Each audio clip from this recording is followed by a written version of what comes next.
wabarakatuh. Pertama-tama kami ingin memperkenalkan diri dulu. Kami dari kelompok 2 yang beranggotakan Saya Langkin Giro.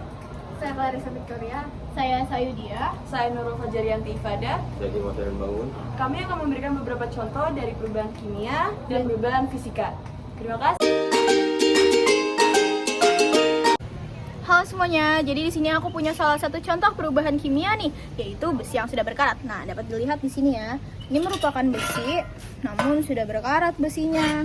Nah, besi yang berkarat ini termasuk perubahan kimia karena sebagian oksigen dari udara larut ke dalam air dan mengoksidasi Fe2+ menjadi Fe3+.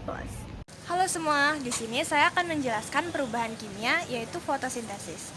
Fotosintesis dapat terjadi karena adanya zat hijau pada daun atau zat klorofil. Fotosintesis membutuhkan cahaya matahari, karbon dioksida, dan juga air, dan mengubahnya menjadi oksigen serta glukosa.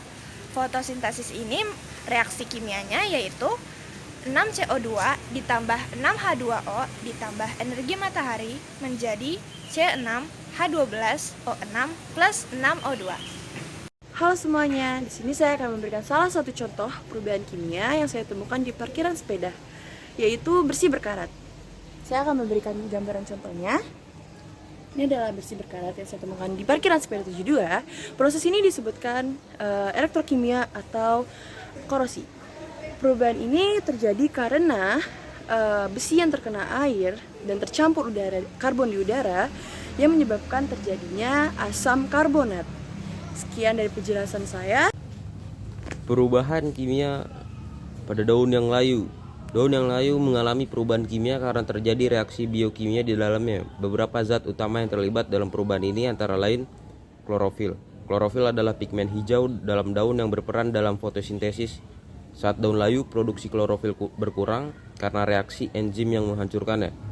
Karotenoid, pigmen lain seperti karotenoid juga ada dalam daun. Saat klorofil berkurang, karotenoid yang sebelumnya tersembunyi oleh klorofil menjadi lebih terlihat. Proses ketika hand sanitizer menjadi sumber api yang cepat disebut sebagai api singkat atau api cepat. Ini bisa terjadi karena kandungan alkohol dalam hand sanitizer yang umumnya berupa etanol atau isopropanol. Ketika hand sanitizer diaplikasikan dan kemudian menguap, alkohol yang terkandung di dalamnya menguap dan bercampur dengan udara. Jika ada sumber panas atau api yang dekat, maka alkohol terdispersi di udara dapat terbakar. Halo, nah jadi di sini ada perubahan fisika. Nah, di sini dapat kita lihat ada sepeda yang sudah dilas. Nah, las itu merupakan proses peleburan suatu besi yang dilebur dengan menggunakan panas dengan suhu tertentu. Nah, jadi las sepeda ini merupakan salah satu contoh perubahan fisika, teman-teman. Halo semuanya, di sini saya akan menjelaskan perubahan fisika yaitu batu yang terpecah.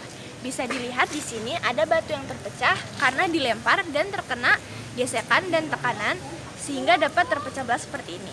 Perubahan ini dikatakan sebagai perubahan fisika karena batu yang terpecah ini berubah bentuknya. Batu yang terpecah ini tidak berubah wujud karena tetap padat, namun bentuknya berubah dan itu termasuk ciri-ciri perubahan fisika. Sehingga batu yang terpecah ini termasuk dalam perubahan fisika. Di sini saya akan memberikan salah satu contoh perubahan fisika. Salah satunya adalah lampu menyala. Di sini saya temukan di parkiran sekolah 72. Lampu ini tidak merubah zat apapun, dia hanya menggunakan energi untuk menyalakannya. Sekian penjelasan dari saya. Wassalamualaikum warahmatullahi wabarakatuh. Perubahan fisika pada knalpot yang dipanaskan terjadi akibat ekspansi termal. Peningkatan suhu menyebabkan partikel-partikel dalam knalpot bergerak lebih cepat yang mendorong peningkatan jarak antara partikel-partikel tersebut. Proses ini disebut ekspansi termal. Zat-zat yang terlibat dalam perubahan fisika ini adalah material pembentuk knalpot yang umumnya terbuat dari logam seperti baja atau aluminium.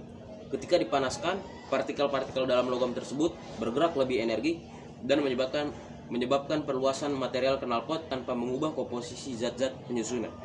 Ini adalah contoh perubahan fisika karena tidak terjadi perubahan kimia dalam zat-zat tersebut, hanya perubahan dalam ukuran dan bentuk akibat perubahan suhu. Sekian dari saya.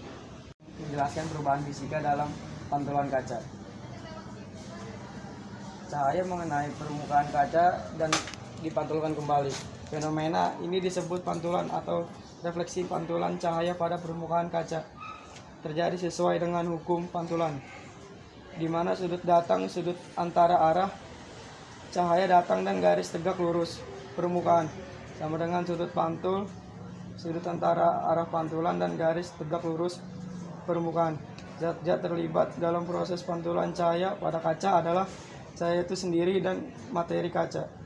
Cahaya yang datang mengandung partikel-partikel foton. Ketika cahaya mengenai permukaan kaca, foton-foton ini dipantulkan kembali tanpa mengalami perubahan zat atau struktur.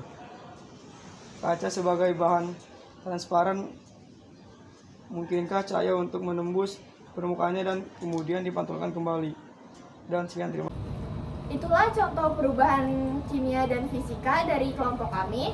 Kurang lebihnya mohon maaf. Wassalamualaikum warahmatullahi wabarakatuh.